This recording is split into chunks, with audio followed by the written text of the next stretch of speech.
പിണറായി വിജയന്റെ വാക്കിനും പഴയ ചാക്കിനും ഒരേ വിലയല്ല. ചാക്കിന് ഇപ്പൊ കുറച്ച് വിലയുണ്ട്, പഴയ ചാക്കിന് ഇതിനൊരു വിലയില്ല. കാരണം ഒന്നും ചെയ്യില്ല പറഞ്ഞു കഴിഞ്ഞാൽ പിന്നെ എങ്ങനെ വിലയുണ്ടാവുന്ന വിശ്വാസ്യതയില്ല. സർക്കാരിന്റെ പ്രഖ്യാപനങ്ങൾക്ക് വിശ്വാസ്യതയില്ല. 2021 പറഞ്ഞു ഞങ്ങൾ അധികാരത്തിൽ വന്നാൽ 1600 രൂപയുടെ പെൻഷൻ ഞങ്ങൾ 2500 രൂപയാക്കി. ഇല്ലേ? കുറെ പാവങ്ങൾ വോട്ട് ചെയ്ത്, അത്രയും നല്ല പെൻഷനല്ലേ. എന്നിട്ട് 4.25 കൊല്ലക്കാലം ഒരു ചില്ലിക്കാശ് കൂട്ടിയില്ല. കൂട്ടിയോ? ഇപ്പൊ ഈ തെരഞ്ഞെടുപ്പിന് തൊട്ടു മുമ്പ് 400 രൂപ കൂട്ടി. അപ്പൊ ഞങ്ങൾ പറഞ്ഞു മലയാളിയുടെ സാമാന്യ ബുദ്ധിയെ നിങ്ങൾ പരീക്ഷിക്കരുന്നു.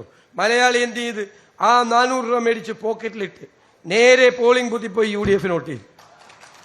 അപ്പൊ നമ്മുടെ ഇടുക്കിയിൽ എല്ലാവരെയും ചീത്ത വിളിക്കുന്ന ഒരാളുണ്ടല്ലോ, 1 2 3 ഇന്നലെ എന്നെ ചീത്ത വിളിച്ചു. കേരളം കണ്ട ഏറ്റവും മോശം പ്രതിപക്ഷ നേതാവാന്ന് പറഞ്ഞു. നല്ലതാന്ന് പറഞ്ഞില്ല, എന്റെ ഭാഗ്യം. അവ അദ്ദേഹം തെറി വിളിച്ചു. വോട്ടർമാരെ കൊള്ളരുതാത്തവന്മാര്, ഞങ്ങളുടെ കാശും മേടിച്ച് പുട്ടടിച്ച് UDF വോട്ട് ചെയ്തെന്ന്.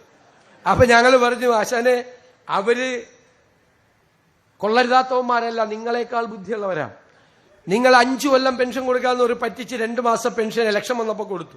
അവർക്കറിയാം നല്ല പെൻഷൻ അടുത്ത 5 കൊല്ലം കൊടുക്കേണ്ടത് UDF സർക്കാരാണെന്ന് അവർക്കറിയാം. അതുകൊണ്ട് അവർ UDF വോട്ട് ചെയ്ത്.